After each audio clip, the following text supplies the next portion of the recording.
Welcome to the Rim Break Rodeo. We hope this video helps. You start by confirming the emulator has enough resources and virtualization enabled. Open Ldplayer settings and set CPU to at least 2 cores and RAM to 2 GB or more. This prevents sudden OOM crashes. Once done, close other heavy apps on your PC and within Ldplayer to free memory.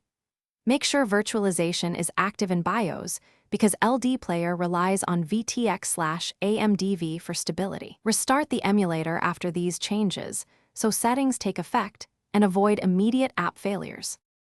Now you focus on the app and emulator internals to stop crashes. Clear the app cache and data inside Ldplayer. This removes corrupted temporary files that cause stops.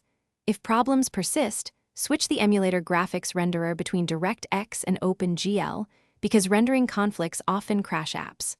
Also update the app or uninstall and reinstall from a reliable source. Corrupted installs are common. Finally, check Ldplayer's Android version compatibility. Use a different Ldplayer instance with a matching Android image. Finish by optimizing host and checking logs to pin down lingering problems. Set your PC to a high-performance power plan and Ldplayer to performance mode so the emulator won't throttle CPU. Collect Ldplayer logs and run Android Logcat to capture the crash exception. The error line tells you whether it's GPU, permission, or library related. If nothing works, reinstall Ldplayer cleanly or try an alternate emulator. If you run into one specific error, report the exact log line for targeted fixes. Thanks for watching.